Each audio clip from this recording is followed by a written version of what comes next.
मध्य प्रदेश में विधानसभा चुनाव का ऐलान हो चुका है। लगभग हर पार्टी की टिकट बढ़ चुकी है। हर पार्टी ने मैदान में अपने अपने प्रत्याशियों को उतार दिया है।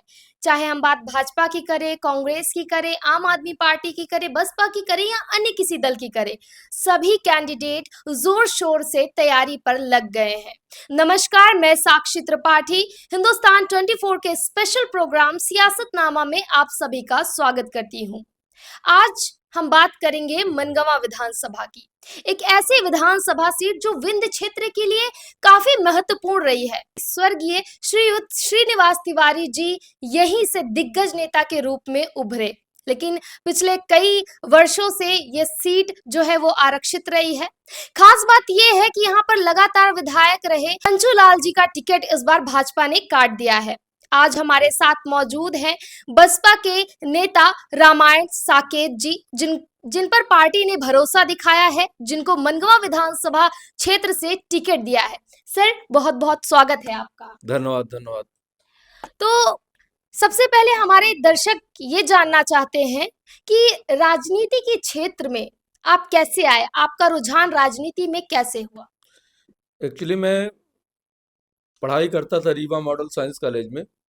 जब तक मैं पढ़ा बीएससी एमएससी किया केमिस्ट्री से, तो उस समय तो हम लोगों को टाइम मिलता नहीं था। राजनीति उजनीति में आदमी कॉलेज में जाता था, अपना होमवर्क करता था। लेकिन इसके बाद मैं टीआरएस कॉलेज में एलएलबी करने जब आया, तो एलएलबी करने के बाद धीरे धीरे कुछ राजनीतिक लोगों के बीच में उठना बैठना और धरने प्रदर्शन आना जाना शुरू हो गया। तो पहला प्राथमिकता थी कि मैं एक अच्छा अधिकारी बनूंगा।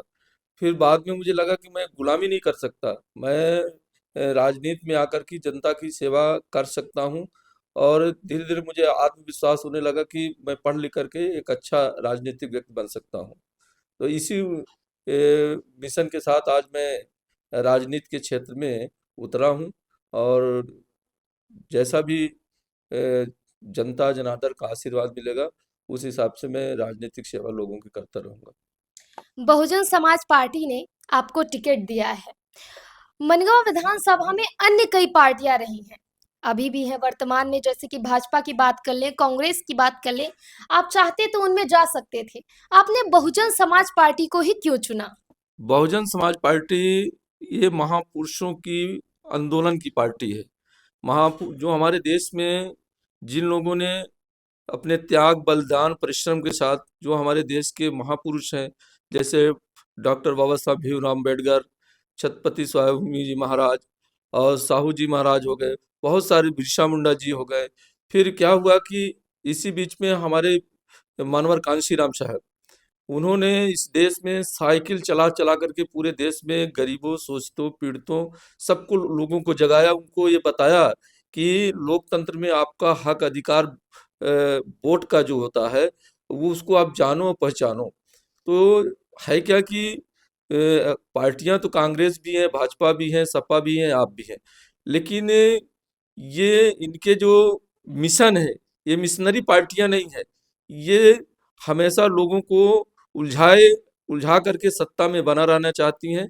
लेकिन बहुजन समाज पार्टी एक ऐसी पार्टी है, बहुजन समाज पार्टी की जो जनक है मानवर कांशीराम सिंह, जिन्होंने बिना शादीशुदा किए पूरे घर परिवार त्याग करके बहुजन समाज को जगाने के लिए उन्होंने पूरे देश में भ्रमण किया, बहुजन समाज पार्टी की स्थापना की। और बहुजन समाज पार्टी में हमारे अनुसूचित जात, जनजात, पिछड़ा वर्ग, अल्पसंख्यक, साथ ही बहुजन समाज पार्टी के जो इस समय का जो मिशन है, सर्वजन हिताय सर्वजन सुखाय, समाज के सभी लोगों के बीच में भाईचारा बना करके, और बहुजन समाज पार्टी अच्छा काम कर रही है और रचनात्मक परिणाम दे रही है। इसलिए हमें ये लगा कि हमारा जो मिशन है, हमारे जो गरीबों का मिशन है, शोषितों का मिशन है, पीड़ितों का मिशन है, वो सिर्फ सिर्फ बहुजन समाज पार्टी में ही निहित है। इसलिए हमने बहुजन समाज पार्टी में काम करना शुरू किया और ज्वाइन किया। जी, आप मनगवा विधानसभा क्षेत्र में जगह जगह रहते होंगे, जाते होंगे, तो वर्तमान समय में मनगवा विधानसभा की जनता की कौन सी प्रमुख समस्याएं आपको नजर आती हैं? मनगवा विधानसभा में मैं तो, देखिए, मैं वहाँ का रहने वाला हूँ, प्रॉपर लोकल आदमी हूँ। हमारी कर्म भूमि भी है, जन्म भूमि भी है मनगवा।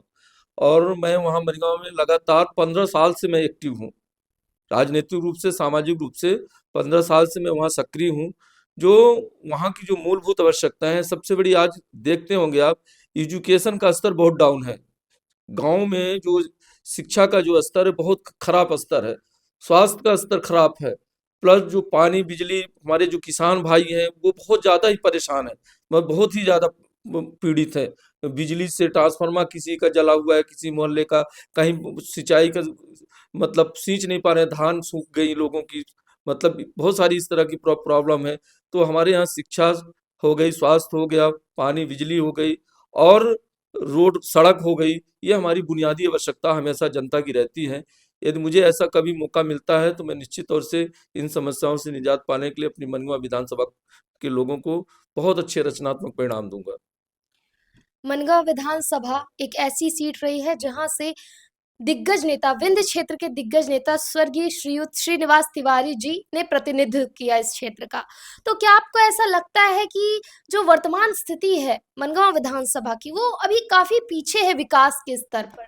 हाँ, बिल्कुल सही आपने कहा कि अ, पंडित श्री सिंह तिवारी जी ने मनवा विधानसभा से जब सामान्य सीट थी, तो उन्होंने विधायक बन करके विधानसभा अध्यक्ष का पूरे प्रदेश में नेतृत्व उन्होंने किया, और उन्होंने प्रयास भी किया अपने स्तर से। लेकिन समस्या इस बात की है कि जो हमारे यहाँ 2 बार बीजेपी जीत चुकी, 1 बार बीएसपी जीत चुकी, सब बाहरी कैंडिडेट हैं। क्योंकि पंडित श्रीनिवास तिवारी जी वहाँ के लोकल कैंडिडेट थे, तो थोड़ा चिंता करते थे विकास की, लोकलिटी वहाँ उनकी जुड़ी हुई करती थी।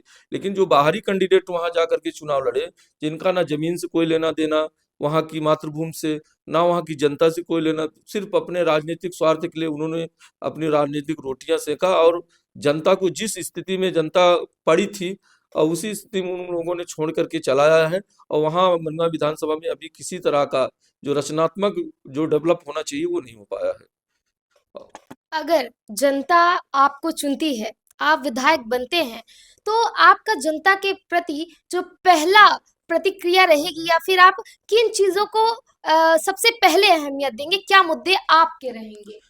यदि मुझे मनवा विधानसभा से जनता का आशीर्वाद मिलता है, तो मेरी पहली प्राथमिकता होगी कि जो जनता की बुनियादी आवश्यकता है, शिक्षा है, स्वास्थ्य है, और बहुत सारी सामाजिक आवश्यकताएं होती हैं, बहुत सारी व्यक्तिगत आवश्यकताएं भी होती हैं लोगों की। तो मैं, यदि मुझे अवसर मिलता है, तो मैं किसी भी मनवा विधानसभा की जनता का, कार्यकर्ताओं का, किसी का मान सम्मान में कोई कमी नहीं होने दूंगा। सबको सर उठा के जीने का मौका दूंगा, और जिनका जितना काम हो सकेगा, मेरे पास जो भी रहेगा, क्योंकि मेरे पास जो भी रहेगा, चाहे तन मन धन, जो भी मेरा मतलब एक विधायक होने के नाते जो भी सरकार के माध्यम से जो हमको जनता के बीच में देने को मौका मिलेगा, मैं पूरा खुले मन से हाथ फैला करके लोगों को बांटूंगा। ये हमारा नहीं है, मनवा विधानसभा की जनता हमको विधायक बनाई है, लेकिन हमको विधायक इसलिए बनाई है कि ये हमारे क्षेत्र का विकास कर सके। तो विकास के लिए जो भी निधि आएगी, राशि आएगी, वो पूरे मनवा विधानसभा के लोगों को ईमानदारी और निष्ठा के साथ, किसी भी तरह के कोई उसमें बीच में लेन देन का विषय नहीं रहेगा, पूरी निष्ठा के साथ मनवा विधानसभा की जनता के उनके जो हक हैं, जो उनको मिलना चाहिए, वो हम ईमानदारी से देंगे, किसी तरह की कोई कोताही नहीं करेंगे, और अच्छा परिणाम दूंगा, अच्छा रिजल्ट दूंगा। लोगों को बहुत ही गर्व होगा कि हमने मनवा विधानसभा से रामायण साकेत को चुनाव जिताया है। लोगों को अपने आप एक गर्व लगेगा कि मैंने अच्छा कैंडिडेट चुना है, विश्वास होगा उनको। ऐसा मैं विश्वास बनाने के लिए लोगों से यही चाहूंगा कि हम जो है कभी किसी के मान सम्मान में कोई कमी नहीं होने दूंगा, किसी भी स्तर से, चाहे वो राजनीतिक हो, चाहे सामाजिक हो, चाहे आर्थिक हो, किसी भी स्तर से मैं कोई कमी नहीं होने दूंगा। आर्थिक मीन से ये है कि जो हमको मिलेगा विधायक निधि में, वो मैं पूरी तरह से लोगों का सहयोग करूंगा, हर तरह से, हर दुख तकलीफ में लोगों के साथ में खड़ा रहूंगा। आपने कहा कि मनगांव विधानसभा सिर्फ आपकी कर्म भूमि नहीं, आपकी जन्मभूमि भी है। तो आपको क्या लगता है कि एक क्षेत्रीय नेता बनाम बाहरी नेता में विधानसभा क्षेत्र की जनता को कितना लाभ और हानि होती है? बहुत बड़ी हानि होती है। एक्चुअली क्या होता है कि बहुत सारी पार्टियां के कार्यकर्ता होते हैं, और सबकी अपनी अपनी आइडियोलॉजी होती है। भाजपा की अपनी आइडियोलॉजी है, कांग्रेस की अपनी आइडियोलॉजी है, बहुजन की अपनी सब कार्यकर्ता डिवाइड होते हैं कि यार मैं भाजपा वाला हूँ, मैं भाजपा के साथ रहूंगा, कांग्रेस वाला हूँ तो कांग्रेस के साथ रहूंगा, बहुजन वाला हूँ तो बहुजन वाला हूँ। लेकिन जब वहाँ का क्षेत्रीय लोकल कैंडिडेट आता है चुनाव मैदान में, तो ये जो भाव रहता है कि मैं इस दल का हूँ, तो वो भाव धीरे-धीरे उसके मन से हट जाता है। सिर्फ़ एक भाव आ जाता है कि मेरे गाँव घर का है यार, मेरा पड़ोसी है, मेरा क्षेत्र का है। अब यहाँ दलगत भावना से उठ करके इसको अपने मान-सम्मान के लिए, अपने क्षेत्र के मान-सम्मान, स्वाभिमान के लिए संबंधित व्यक्ति को जो है रामायण साकेत को चुनाव जिताना चाहिए। ऐसी चर्चा पूरे मनगाँव विधानसभा में चल पड़ी है। ऐसी चर्चा मनगाँव विधानसभा में पूरे चल पड़ी है। क्षेत्रीय नेता है, अच्छा लड़का है और गाँव घर का है और ये बहुत बड़ा सौभाग्य का विषय है मनगाँव विधानसभा के कि 40 साल बाद किसी क्षेत्रीय व्यक्ति को राष्ट्रीय पार्टी से चुनाव लड़ने का मौका मिला है। ये मनगाँव विधानसभा के जनता के मतलब खुशी का विषय है, उनके ईगो का विषय है कि बहुत बड़ी बात है। और मैं एक छोटा-सा व्यक्ति हूँ, संघर्ष करते-करते मुझे इतने दूर तक आया हूँ, तो मैं ये विश्वास देता हूँ जनता को कि मुझे जनता का आशीर्वाद मिलेगा और निश्चित तौर से जनता के जो भाव होंगे, जो भावना होगी, उसमें मैं खरा उतरने का प्रयास करूँगा। तो ये थे हमारे साथ मनगांव विधानसभा से बसपा के प्रत्याशी रामायण साकेत जी, जिन्होंने हमारे सवालों का जवाब दिया, जिन्होंने बाहरी बनाम क्षेत्रीय नेता से क्या जनता को लाभ और हानि होती है, क्या लगाव रहता है और आगे ये जनता के लिए क्या-क्या करना चाहते हैं, हर विषय पर खुलकर इन्होंने हमारे साथ, हमारे दर्शकों के साथ अपनी बात रखी। धन्यवाद। धन्यवाद, बने रहिए हमारे साथ हिंदुस्तान 24।